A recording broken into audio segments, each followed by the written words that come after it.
नमस्कार दोस्तों, स्वागत है आप सभी का YouTube चैनल योगा साथी पर। ये आसन अगर आप सीखना चाहते हैं जिसका नाम है एक पाद वृश्चिक शिवलिंगार आसन, हैंडस्टैंड में बैकवर्ड बेंडिंग का एक एडवांस आसन है और योगासन भारत के सिलेबस में भी सी कैटेगरी के ऑप्शनल आसन में काउंट किया जाता है। तो अगर आप इस आसन को सीखना चाहते हैं तो इस वीडियो को लास्ट तक जरूर देखें, क्योंकि इस वीडियो में मैं आप लोगों को डिटेल में एक्सप्लेन करूंगा कि इस आसन को हमें किस तरीके से सीखना चाहिए। चलिए फिर शुरू करते हैं। दोस्तों सबसे पहले बात करते हैं कि जब हम इस आसन को सीखते हैं तो हमें किन किन पॉइंट्स पर ध्यान रखना है। सबसे पहला हमें जितना हो सके अच्छे तरीके से वार्म अप करना है। वार्म अप में हमें खासतौर पर सूर्य नमस्कार के कम से कम 15 से 20 सेट लेने हैं ताकि आपकी बॉडी अच्छे से ओपन हो जाए। आपको शोल्डर इन्वॉल्व करना है ताकि आपकी शोल्डर की फ्लेक्सिबिलिटी एंड मोबिलिटी भी प्रॉपर्ली इंक्रीज हो जाए। साथ में आपको अपनी बैकवर्ड फ्लेक्सिबिलिटी के लिए करना है और अपने क्वाड्रिसेप्स मसल की स्ट्रेचिंग भी प्रॉपर्ली करनी चाहिए। क्वाड्रिसेप्स मसल की स्ट्रेचिंग, बैकवर्ड बेंडिंग की ओपनिंग और शोल्डर मसल्स की ओपनिंग के लिए दो सिंपल प्रैक्टिस आप कर सकते हैं। चक्रासन में सिंपल रोलिंग, जिसमें अपने हाथों को नीचे रखने के बाद फॉरवर्ड एंड बैकवर्ड मूवमेंट करते हैं। दूसरा हमें धनुरासन में रोलिंग, जहां पे अपने धनुरासन करने के बाद ऊपर एंड नीचे खींचते हैं। इन दोनों से आपके shoulder, middle back, upper back, quadriceps muscle properly खींच जाएंगे। सेकंड है हमारे इसके लिए प्रैक्टिस, जो कि हमारी बैकवर्ड बेंडिंग को इंप्रूव करने के लिए, वो आपको मैं बताऊंगा कि कौन कौन सी प्रैक्टिस करनी चाहिए। इस वीडियो में आप लोगों को 3 डिफरेंट प्रैक्टिसेस बताऊंगा जिसकी हेल्प से आप अपनी बैकवर्ड बेंडिंग को एक डीप लेवल तक इंक्रीज कर सकते हैं। तीसरा हमें हैंड बैलेंसिंग की प्रैक्टिस करना है। हैंड बैलेंसिंग के लिए मैंने 2 सेपरेट वीडियो ऑलरेडी बना चुका हूं। वीडियो की लिंक आपको नीचे डिस्क्रिप्शन में मिल जाएगी, देख सकते हैं अगर आपकी हैंडस्टैंड की बैलेंसिंग नहीं होती। बट इस वीडियो में भी मैं आप लोगों को 2 डिफरेंट प्रैक्टिस बताऊंगा जो कि आपको सपोर्ट करेंगे बैलेंसिंग को इंप्रूव करने के लिए। फोर्थ आपका स्ट्रेंथनिंग, स्टेबिलिटी के लिए आप लोगों को हाथों की स्ट्रेंथनिंग करना है, बैक मसल की स्ट्रेंथनिंग भी करना है ताकि आप उसको स्टेबल कर सको, लॉन्ग ड्यूरेशन के लिए होल्ड कर सको। फिफ्थ आपको प्रॉपर टेक्निक सीखना है कि डिफरेंट टेक्निक क्या है जिससे इस आसन को इजीली अचीव कर सके। सिक्स्थ एंड मोस्ट इंपॉर्टेंट वो है हमारी अलाइनमेंट। तो हमें इस आसन की प्रॉपर अलाइनमेंट की भी जानकारी होनी चाहिए ताकि इस आसन को जब भी हम कंपटीशन में परफॉर्म करें या फिर अपनी सेल्फ प्रैक्टिस करें, इसको प्रॉपर अलाइनमेंट के साथ करें ताकि किसी भी तरह की होने वाली इंजरी से हम अपने बॉडी को बचा सकें। और सेवेंथ एंड मोस्ट इंपॉर्टेंट आपका रिलैक्सेशन, किस तरीके से अपनी बॉडी को रिलैक्स करते हैं, ये हेल्प करता है ताकि आप इसको दोबारा से अटेम्प्ट कर सको या फिर आपकी बॉडी रिलैक्स स्टेट में रहे। तो आप लोगों को इस वीडियो के थ्रू इन 7 पॉइंट के ऊपर आपको प्रॉपर्ली जानकारी मिलेगी कि कैसे इस आसन को करके इस आसन को सीख सकते हैं। तो चलिए फिर आप प्रैक्टिस शुरू करते हैं।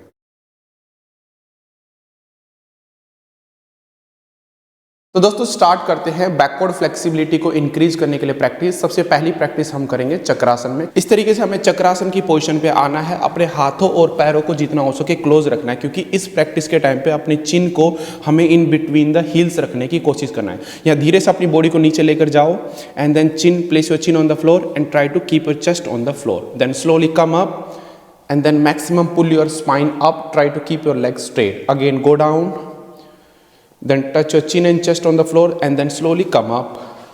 Again go down and try to touch your chin and chest on the floor slowly. आपको बॉडी वेट को हल्का सा पीछे की तरफ ऐसे शिफ्ट करना है, फिर देन स्लोली पैरों की तरफ शिफ्ट करते हुए आराम से ऊपर उठना है, फिर धीरे से लेकर जाना है। इस तरीके से आपको इसके कम से कम 15 से 20 प्रैक्टिस करने की कोशिश करना है। एक गलती जो जनरली होती है और जिसको हमें अवॉइड करना है ताकि हम क्वाड्रिसेप्स को भी स्ट्रेच कर सके, जो अपना हील्स है वो हल्का सा लिफ्ट अप हो रहा होता है, तो कोशिश करना है कि हील्स को नीचे प्रेस करके कर सके। धीरे से नीचे लेकर जाओ। यस, इस हील्स को जितना हो सके प्रेस करते हुए अपने चिन एंड चेस्ट को नीचे रखने की कोशिश।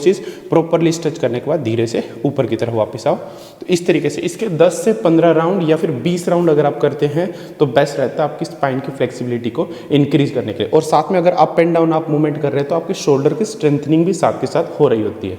रिलैक्स। फर्स्ट प्रैक्टिस के बाद स्टार्ट करते हैं सेकंड प्रैक्टिस, और सेकंड प्रैक्टिस बहुत ही इंपॉर्टेंट है, जो कि हमें यहाँ पे धनुरासन की पोजीशन से सलवासन की पोजीशन में आना है। ये प्रैक्टिस हमें बहुत सपोर्ट करती है अपनी हैंडस्टैंड को अचीव करने के लिए। कैसे करना है, इस पोजीशन से धीरे से अपनी बॉडी को पीछे ले जाकर एक बार आगे लेकर आना है यहाँ पे, ठीक है। अब यहीं पर हमें इस प्रैक्टिस को कंप्लीटली करना है। अपने लेग्स को एक बार स्ट्रेट करो पूरा एंड देन वापस। देखो दोस्तों, सेम हमें जो हैंडस्टैंड में स्ट्रेचिंग चाहिए होगा वो सेम हमें इस आसन में मिलता है। हमें बिल्कुल एक बार अपने पैरों को बिल्कुल आगे की तरफ स्ट्रेट करना है, फिर धीरे से वापस आना है, फिर से दोबारा हमें पूरा आगे की तरफ स्ट्रेट करना है, फिर धीरे से वापस आना है, फिर से हमें कंप्लीटली स्ट्रेट करना है maximum and then slowly come back. Again हमें स्ट्रेट करना है एंड यहाँ पे स्ट्रेट करने के बाद होल्ड करना है। दोस्तों जब आप इस आसन को करेंगे तो मैक्सिमम स्ट्रेट करने के बाद अपने लेग्स को थोड़ा सा नीचे प्रेस करो या फिर हेड को लिफ्ट अप करो। हेड को लिफ्ट अप करते हो तो ज़्यादा आपको सपोर्ट मिलता है हैंडस्टैंड के टाइम पे इस आसन को प्रॉपरली स्ट्रेच करने में, ठीक है। धीरे से वापस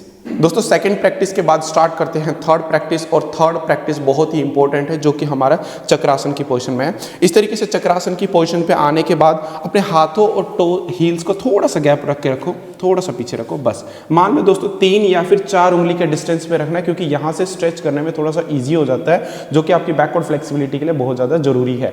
दोस्तों अगर आप ये प्रैक्टिस करते हो तो शोल्डर में स्ट्रेंथनिंग, क्वाड्रिसेप्स में स्ट्रेचिंग प्लस स्ट्रेंथनिंग, और स्पाइन में बैकवर्ड बेंडिंग प्लस में स्ट्रेंथनिंग, तीनों चीजें होती हैं जो कि आपको डायरेक्टली सपोर्ट करता है हैंडस्टैंड के लिए। अब करना क्या है दोस्तों, इसमें चक्रासन में आने के बाद अपने बॉडी को रोल करते हुए आगे इधर की तरफ से लेकर आके अपने हेड को ऊपर की तरफ लिफ्ट अप करना है, ताकि हेड को हिप्स पे टच कर सके। धीरे से वापस आएंगे, फिर धीरे से हाथों की तरफ बॉडी वेट लेकर आओ, अपने शोल्डर को आगे पुश करते हुए अपने हेड से हिप्स में टच करो। दोस्तों ये जो पोर्शन है ना, ये ऐसे करके ऐसे घूमना चाहिए। देखो ऐसे करके ये करते हुए ऊपर की तरफ ये पूरा पुल करो, इससे आपका हेड हिप्स में प्रॉपर्ली टच होगा। और दोबारा से करो एक बार। देखो ये फोर्स जो लग रहा है ये हैंडस्टैंड पे लेग्स को उठाने के लिए भी जरूरी है। अब यहाँ से क्वाड्रिसेप्स भी खींचते हैं, बैकवर्ड यहाँ पे स्पाइन भी खींचता है, और पूरी बेंडिंग आपकी स्ट्रेच होती है। करके दिखाओ एक बार। और लास्ट में दोस्तों 10 से 15 बार करने के बाद यहाँ पे पूरा स्ट्रेच करके होल्ड करो, जैसे 5 4 3 2 1। धीरे से वापस इस तरीके से स्ट्रेच करके आप अपनी स्पाइन की फ्लेक्सिबिलिटी को बढ़ा सकते हो, जो कि आपकी हैंडस्टैंड के लिए बहुत ज़्यादा जरूरी होता है। दोस्तों बेंडिंग की प्रैक्टिस के बाद अब हमारा सेकंड पॉइंट जो कि बैलेंसिंग की प्रैक्टिस है। इसके लिए मैं आप लोगों को 2 प्रैक्टिस बताऊंगा जो कि बैकवर्ड फ्लेक्सिबिलिटी को टारगेट करते हुए ही बैलेंसिंग करना है, क्योंकि इससे हमारे बॉडी में कंट्रोल बढ़ता है। देखिए क्या करना है, वॉल के सपोर्ट से पहली प्रैक्टिस है सिंपल इस पोजिशन पे आके जंप करके अपने पैरों को इस पोजिशन पे लेकर आना है और लेग्स को ऊपर की तरफ स्ट्रेट करना है। दोस्तों देखो जनरली क्या होता है कि हम स्पाइन को स्ट्रेट करके करते हैं ताकि अपने कोर को मजबूत कर सके, लेकिन यहाँ पे हमारा फॉर्मेट दूसरा है। हमें आसन को करना है तो हमें हल्की सी बेंडिंग करते हुए धीरे से अपने पैर को नीचे लेकर आएंगे और अपनी चिन को और ऊपर उठाओ, धीरे से और ऊपर और ऊपर और ऊपर और ऊपर और ऊपर। बस इस पोजीशन पर आकर आपको होल्ड करना है। ये जो नॉर्मल जो आपका ये एंगल देख रहे हो, ये एंगल में होल्ड करना है, क्योंकि यहाँ की स्ट्रेंथनिंग होनी भी जरूरी है। जब आप लेग स्ट्रेट करके करते हो वो बैक और कोर के लिए अच्छा है, बट इस पोजीशन पे अपनी बैक की स्ट्रेंथनिंग जो कि फ्लेक्सिबिलिटी वाले आसनों को करते हुए होल्डिंग कैपेसिटी को बढ़ाने के लिए जो स्ट्रेंथनिंग इंप्रूव करनी है वो इस पोजीशन पर आपको होल्ड करने से होगा। ठीक है, इस पोजीशन पर आपको होल्ड करना है 1 मिनट 2 मिनट 3 मिनट्स तक आप इसको होल्ड कर सकते हो अपनी बैकवर्ड फ्लेक्सिबिलिटी को इंप्रूव प्लस में स्ट्रेंथनिंग देने के लिए। धीरे से वापस बैलेंसिंग के लिए सेकंड प्रैक्टिस, फर्स्ट प्रैक्टिस के बाद देखिए दोस्तों इसमें भी हमें वॉल सपोर्ट चाहिए। हाथों को इस पोजीशन पर रखने के बाद थोड़ी से डिस्टेंस से जंप करते हुए अब यहाँ पे पैर रखेंगे। अब दोस्तों हमें बैकवर्ड बेंडिंग को और भी एक्सट्रीम ले जाते हुए इसमें होल्डिंग करने की कोशिश करना है, ताकि आपकी बैकवर्ड फ्लेक्सिबिलिटी के साथ साथ स्ट्रेंथनिंग को भी इंप्रूव कर सके। ठीक है, अब इस पोर्शन पे हमने पैरों को थोड़ा सा नीचे लेकर आगे हैं, उसके बाद अपने लेग्स को स्ट्रेट करते हुए अपने लोअर बैक को पीछे की तरफ पुश करना है, अपने हेड को लिफ्ट अप करके होल्ड करना है। वॉल के ऊपर वेट बहुत ज़्यादा रखने की कोशिश नहीं करना है। एक बार लेग स्ट्रेट होने के बाद आपको हील्स को धीरे धीरे आप वॉल से अगेंस्ट कर सकते हो, ताकि ज़्यादा से ज़्यादा बॉडी वेट आपका बैक के ऊपर और हाथों के ऊपर है। लेग्स दोनों की तरह दोनों के दोनों हमारे यहाँ पे स्ट्रेट होना चाहिए। ये हमारी बैलेंसिंग को भी इंप्रूव करने में बहुत ज़्यादा हेल्पफुल रहता है। ठीक है, धीरे से वापस थर्ड पॉइंट के बाद बात करते हैं फोर्थ पॉइंट जो कि हमारी स्ट्रेंथनिंग के लिए है। स्ट्रेंथनिंग के लिए एक प्रैक्टिस बेस्ट प्रैक्टिस है जो आपके शोल्डर, कोर, बैक, ग्लूट्स और बॉडी के मूवमेंट को कंट्रोल करने के लिए बहुत ज़्यादा हेल्पफुल रहता है। वो हमारा हैंडस्टैंड में होल्डिंग है। इस तरीके से आप रिवर्स में आप हैंडस्टैंड करोगे, जिसमें आपका पेट जो है वो दीवार की तरफ रहता है, बट बॉडी का कोई भी पार्ट आपका दीवार पे टच नहीं होगा, सिर्फ हमारे टो टच होंगे, और टो भी सिर्फ नाम मात्र के टच करने हैं। ये जो बैक में हमारा आर्च नहीं बनना चाहिए, ये पोर्शन थोड़ा सा बाहर की तरफ होना चाहिए। ठीक है, और सिर हम थोड़ा सा नीचे रखेंगे या फिर दोनों हाथों के बीच में रखेंगे, और इस पोजीशन पे बॉडी का कोई भी पार्ट टच किए बिना यहाँ पर हमें होल्ड करने की कोशिश करना है। ठीक है, धीरे से वापस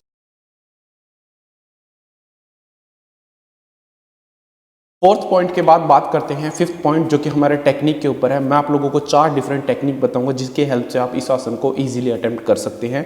डायरेक्टली देखिए किस तरीके से करना है। हैंडस्टैंड से करेंगे पहले टेक्निक को। इस पोस्चर पे आएंगे, एक प्रॉपर डिस्टेंस रखना है, जैसे कि हमने 2.5 फीट के अराउंड 2 से 2.5 फीट के अराउंड डिस्टेंस रखा है, वो अपने लेग्स की और अपनी बॉडी की हाइट के अकॉर्डिंग एडजस्ट करना होता है। यहाँ से जंप करके अपने पैरों को इस पोजिशन पर लेकर आएंगे। पहले अपने वॉल से सपोर्ट लेना है, धीरे धीरे बेंडिंग करते हुए अपने पैरों को नीचे मूव करने की कोशिश करना है। अब पहले एक लेग को पीछे की तरफ खींचेंगे और सिर के ऊपर रखने की आराम से ये कोशिश करेंगे। ठीक है, आराम से सिर के ऊपर रखो, वॉल से सपोर्ट लेके रखो। जब आपको कॉन्फिडेंस मिलने लगे कि हाँ आप कर रहे हो, क्योंकि सबसे पहले आपको वॉल सपोर्ट से इसको 10 से 15 सेकंड होल्ड करने की कैपेसिटी बना लो।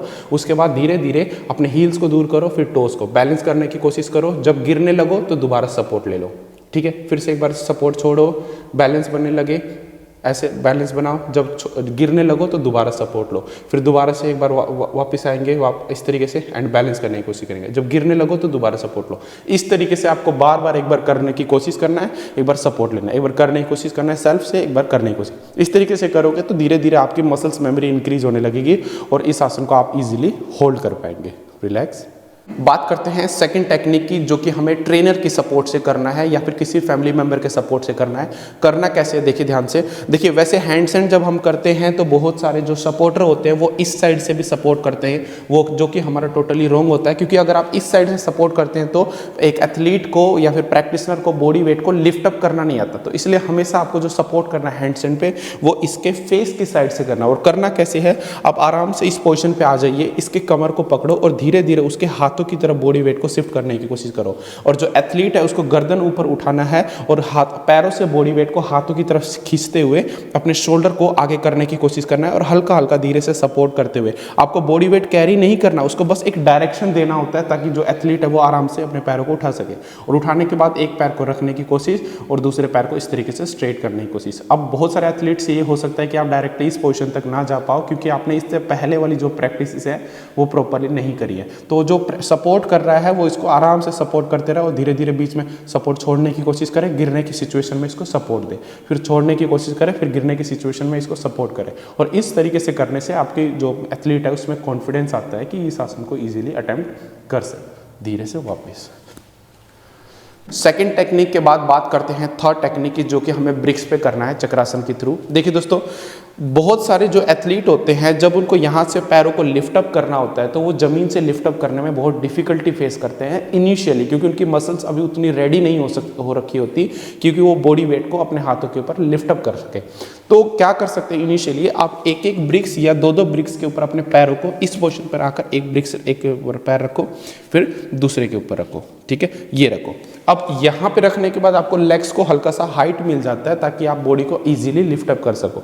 अब सेम अपने बॉडी को इधर की तरफ खींचेंगे, अपने हेड को धीरे धीरे लिफ्ट अप करेंगे, हील्स को लिफ्ट अप करेंगे, पूरा का पूरा बॉडी वेट अपने पैरों के ऊपर हाथों के ऊपर लेने की कोशिश करेंगे एंड धीरे से इसको आराम से लिफ्ट अप करने की कोशिश करेंगे, ये क्योंकि आपने थोड़ा सा आपको हाइट इंक्रीज कर लिया है। अब धीरे से एक पैर को फोल्ड करके सिर के ऊपर रखेंगे, दूसरे वाले पैर को पूरा स्ट्रेट करके यहाँ पर इस पोजीशन पे होल्ड करने की कोशिश करेंगे, ठीक है। धीरे से वापस। दोस्तों सबसे पहले आपने किया वॉल सपोर्ट से, फिर ट्रेनर के सपोर्ट से, फिर ब्रिक्स के सपोर्ट से। अब आपकी बॉडी कंप्लीटली रेडी हो चुकी है इसको ऑन द फ्लोर से लिफ्ट अप करने के लिए, क्योंकि आपने यहाँ तक होल्ड करके इसको लिफ्ट अप करके अपने मसल्स मेमोरी को और स्ट्रेंथनिंग को इंप्रूव कर लिया। तो स्टार्ट करते हैं फोर्थ एंड फाइनल टेक्निक, जहाँ की बहुत सारे एथलीट इसी तरीके से करते हैं। चक्रासन पे आएंगे, अपने हाथों के ऊपर बॉडी वेट धीरे धीरे शिफ्ट करने की कोशिश करेंगे और शिफ्ट करते हुए अपने हील्स को लिफ्ट अप करेंगे और अपने हेड को जितना हो सके ऊपर की तरफ लिफ्ट अप करेंगे। कोशिश कीजिए दोस्तों, जब भी आप अपने आप बॉडी लेग्स को लिफ्ट अप कर रहे हो तो हेड से हिप्स को टच कर सको। ये कि आपकी बैकवर्ड फ्लेक्सिबिलिटी को इंप्रूव करने के लिए बहुत ज़्यादा जरूरी रहता है। यहाँ पे धीरे से ऊपर की तरफ पुश करते हुए आराम से अपनी बॉडी को आराम से लिफ्ट अप करेंगे। आराम से ब्रीदिंग करो, उसके बाद एक पैर को धीरे से खींचो, हेड के ऊपर रखने की कोशिश और दूसरे वाले लेग्स को बिल्कुल टाइट एंड हल्का सा ऊपर रख के यहाँ पे इसको होल्ड करने की कोशिश करोगे। धीरे धीरे 15 second, 20 second, 25 second, 30 second, 35 second करके 1 मिनट तक एक पैर से, और सेम प्रैक्टिस 1 मिनट दूसरे पैर से भी आपको करना है, ठीक है।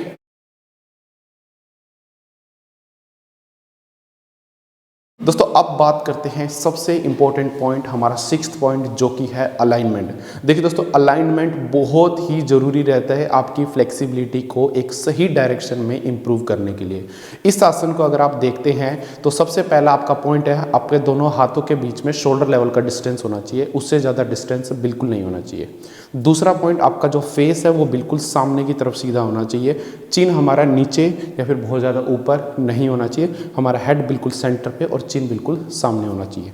तीसरा, जोन सा लेग हमारा स्ट्रेट है वो बिल्कुल 90 डिग्री के एंगल में बिल्कुल पैरेलल टू द फ्लोर जो है वो बिल्कुल स्ट्रेट रहना चाहिए, बिल्कुल भी पैर ऊपर नीचे दाएं बाएं नहीं होना चाहिए, क्योंकि बहुत सारे एथलीट जब पैर को स्ट्रेट करते हैं तो थोड़ा सा एक डायरेक्शन साइड में रखते हैं, जो कि टोटली गलत है। फोर्थ पॉइंट, जोन सा पैर हमारा फोल्डेड है उसका जो सोल ऑफ द फीट है वो प्रॉपरली हमारा हेड रेस्ट के ऊपर प्रॉपरली प्लेस्ड रहना चाहिए। पांचवा, जोन सा लेग हमारा स्ट्रेट है उसकी जो थाइज है वो हमारे हेड के ऊपर प्रॉपरली टच होनी चाहिए।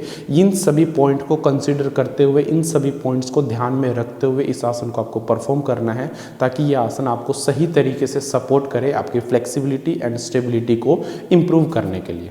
ठीक है। लास्ट एंड इंपॉर्टेंट हमारा 7th पॉइंट, जो कि हमारी पोस्ट प्रैक्टिस है। जब हमारी ये सभी प्रैक्टिसेस खत्म हो जाए, उसके बाद आपको शशांकासन, हालासन, पादस्तासन, अर्धमत्स्येंद्र आसन या फिर सिंपल ट्विस्टिंग के कोई भी आसन, साथ में आपको प्लैंक पोजीशन में और उत्तान पादासन में होल्ड करना है। और फॉरवर्ड बेंडिंग में आप इसको जानुशिरासन भी कर सकते हैं। जो मैंने ये आसनों को बताया, ये आपकी फॉरवर्ड फ्लेक्सिबिलिटी करके आपके रिलैक्सेशन, साथ में ट्विस्टिंग करते हुए रिलैक्सेशन, साथ में स्ट्रेंथनिंग करते हुए आपकी कमर को और कोर की मसल को स्ट्रेंथनिंग करेगा, जो कि आपकी बॉडी को रिकवर करने के लिए बहुत ज़्यादा हेल्पफुल रहता है।